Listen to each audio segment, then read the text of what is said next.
Hello, good afternoon. Happy New Year if you haven't been listening to us up until this point since last Thursday. It is the 4th of January. It is a Sunday, even though, as I've just said, we had two 3 o'clock kickoffs in the Premier League this afternoon here on BBC Radio Newcastle. Various different ways to listen to either Newcastle United or Sunderland. We will keep reminding you throughout the afternoon as well. But we've kind of settled into how you can listen to commentaries if they're both happening at the same time. So Newcastle United against Crystal Palace on FM, if you're listening on a proper radio, and if you're listening digitally, then it's on the BBC Sport website and app, or at least it will be by the time kickoff comes.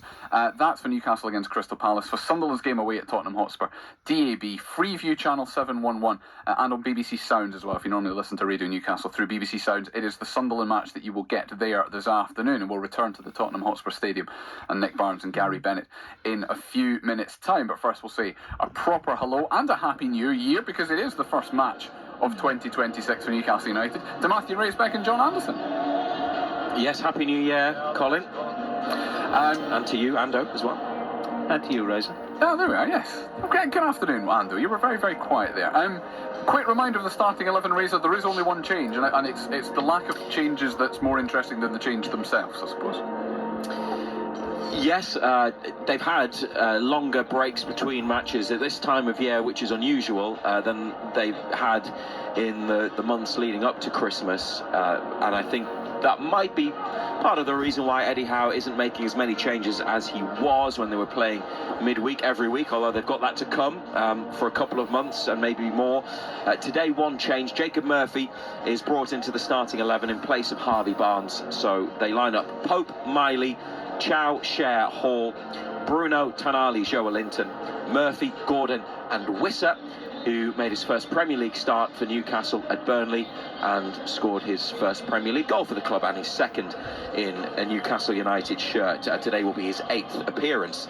The bench: Ramsdale, Trippier, Botman, Barnes, Livramento, Voltemada, Willock, Alex Murphy and Ramsey. So one change, Colin, to the 11, but having the 3 defenders, they've had 6 defenders injured for a few weeks. They've got 3 of them back and 2 of them full-backs as well, which is an area that they're light in. Trippier, Botman, Livramento all returned to the squad today. That's a massive boost. Yeah, that makes a huge difference, and I'm going to come back to the Wissa Voltemada debate in just a minute, but having defensive reinforcements, yes, they're clearly not fit to start, but having defensive reinforcements makes a big difference at this stage. It does, because we are very reliant on that back four of Lewis Hall, Fabian Schär, Chow and Lewis Miley. You know, I'm sure Eddie Howe was praying that in recent games that neither of them, any of them picked up knocks, because there was nobody to come in and fill that void. So to have Trippier, Botman back on the bench, you know, it's a big bonus for him. There's no doubt about that. You know, obviously Livramento's on there as well. So to have the 3 of them back, it does give them options. They're obviously not fit to start, but you know they will get game time, I'm sure, with the amount of games that we've got coming up this month. And plenty of credit goes to Lewis Miley for the way he has played at right back in kind of relative emergency. Oh, he's been brilliant. Yeah, he's been outstanding. He looks like he's played there all his career. You know, he's still a young boy. He's still learning the game. Still learning the midfield game, and all of a sudden he's thrown in at the deep end and asked to go and perform at fullback, and he's gone in there and he's taken to it like a fish to water. He's been absolutely outstanding. I want to ask you both, Ando. You first though. Johan Wissa and Nick Voltemada still haven't appeared on the pitch together at the same time yet, and I guess until Eddie Howe drastically changes his formation, they're not going to start together. There might be a bit of desperation at the end of one game where they maybe finish together, but they're not going to start together for the moment. So is it a case of looking at the opposition each time ahead of each game and going, Voltemada suits what we want to do to them better, or Wissa suits what we want to do to them better? I think it's going to be more of a rotational thing, Colin, to be quite honest. Wissa scored at Burnley. Wasn't involved in the game a great deal, but he got 90 minutes under his belt. You know, I think the fact that he's playing him again today, he obviously feels that he needs game time. You got to remember, Waldemar had to play an awful lot of games because of the injury to Wissa. You know, he couldn't change it because he had no options, especially with the injury to Sula as well. So he had to keep playing Waldemar. He obviously feels that the big German needs a little bit of a breather.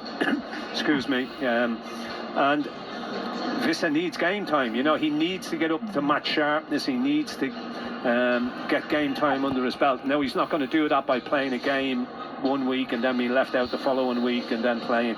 He needs a string of games to get up to the pace of the Premier League to get match fit. You know, yes, he is fit, but there's a total different thing to being fit and being match fit. So he needs a run of games to get up to being totally match fit. Crystal Palace are without Brennan Johnson, Razor, and we're going to talk a lot more about him to Nick Barnes in a minute because he starts for Spurs this afternoon. But no, I've got the wrong way around, haven't I? I've got the wrong way around. Yes, yeah, he does start. He does start in your game, not the other game.